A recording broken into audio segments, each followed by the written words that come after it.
So what's the wrong things in my eyes? The wrong thing is that number one, they don't work at their target audience. They don't know who their customers are. And in marketing, you have to know who your customers are in a way that's laser focused.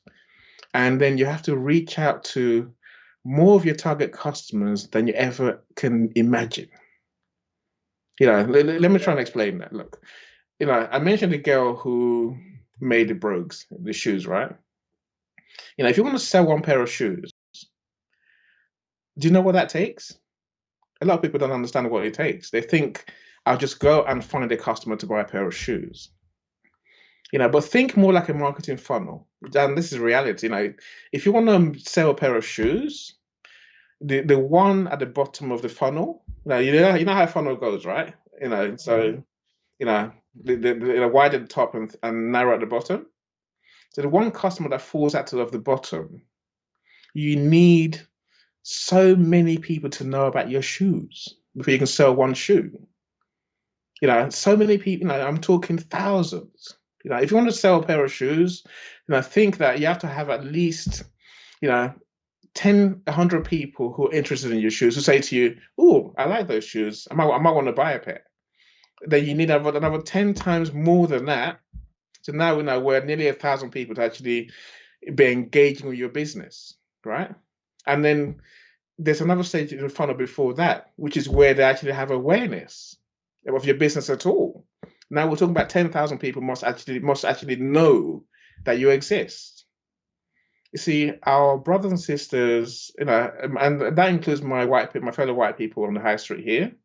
They don't realize that you need so many people to be aware of your business to then feed through your funnel.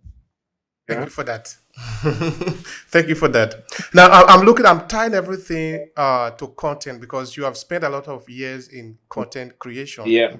And because a lot of people, particularly, by a lot of people looking at African diaspora and Africans in Africa, because that is our target, have the possibility of able to create content, because you did make mention of it that in Nigeria, a lot of people are very good in writing. Yeah. Because they have been trained properly, particularly about grammar, because that we respect university a lot. So people, I'm not saying that there are no people that do poorly, but a lot of people do very well in grammar, in construction, in writing. You have to be able to craft your work. So what is missing now, I think, like you also have pointed out, is the ability to convert that knowledge into money, into revenue, into income for us at the end of the day. Yes. Because now we can see that we are able to connect to the grid. But what do we get out of the grid? That something that remains with us at the end of the day. So I want you to tell me, what are some of the strategies that African content creators need to adopt so that they can get more out of their content creation in 2023? And the simple answer is reach. You need more reach. Like I said, you need so many numbers of people if you're going to convert in e-commerce, that you need so many people to see you in the first place, and then you need to engage them. And when I say the numbers, people are surprised. Don't be surprised. It's a reality. You don't spend your money with someone you don't know, like, or trust. So we have to find a way where we are the go-to brand for that thing. That's what always wins. Otherwise, we're competing against the big brands who have money, resources, history. And the big brands are always marketing. Look around you, wherever you are in Africa and in this country. Wherever you go, the same companies advertise everywhere. There's a reason for that. They're front of mind. When you want what they sell, you buy it without ever thinking twice. So let's stop being the ones that were like stepping stones. Let's begin to make sure that we are the ones who are well known. That means thinking beyond free. That's probably my biggest message today. It's all right to post on social media. It's all right to post on YouTube. But if you want to convert, you need to do more than just post. You need to be a lot more proactive. There's a reason why I do what I do for my clients. And in terms of what I do, I try and get my clients in front of the right people in huge numbers. Now, to give you an idea, one of my services is email marketing, and the reason I do that is because there's no other way that you can get to 2,000 people a month using one simple technique, right? And that's why I do email marketing, because I can target your ideal customers and then message them on your behalf, and then at least they know you exist.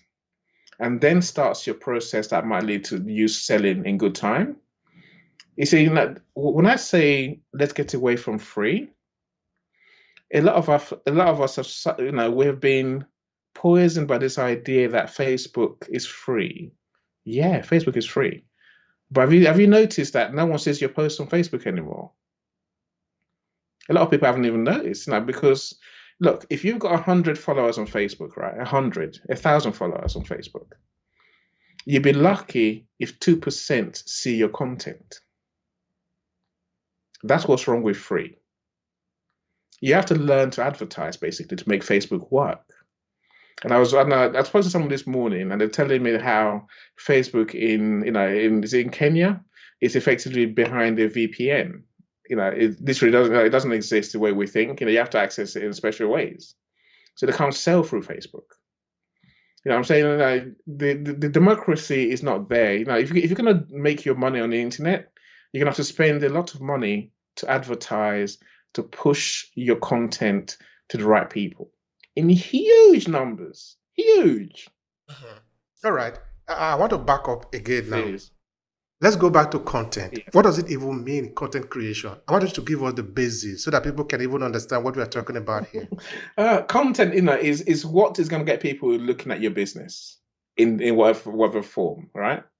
And it comes down to basic idea. Look, some people like to read, so you need to write written word, blogs, reports, and that sort of thing.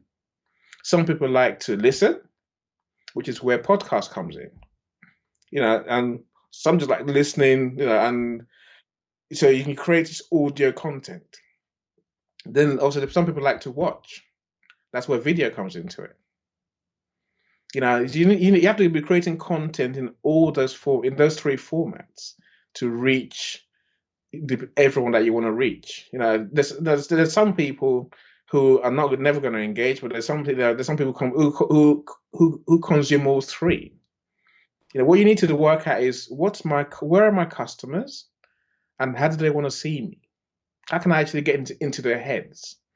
How can I engage them? And then create the content that it takes for you to get them to actually see you, number one, and then respond to you. It's when they respond to you, it's when they click on your content that you begin to engage them.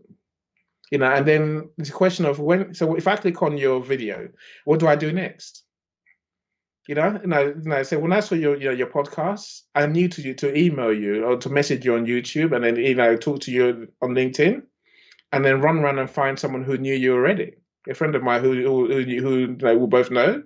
I'm saying that's what it takes. You need to be omnipresent in a way that I don't think many people understand to make the internet work. This is what keeps small men down, because they don't seem to understand that they have to be a lot more proactive, a lot more intentional, a lot more. They have to do more if they want more. We all do. We all do. You and I could be sitting at home doing nothing right now, but we're here. You're creating content. It furthers my brand, it furthers your brand, and hopefully helps people too. It's all part of the game. You can't just do one thing and think I've done it. That's never going to work, because other people are doing the same thing. And then how are you going to stand out? How are you going to stand out from all the others? Why would I want to choose you rather than someone else? These are all part of the content game that we're always trying to play.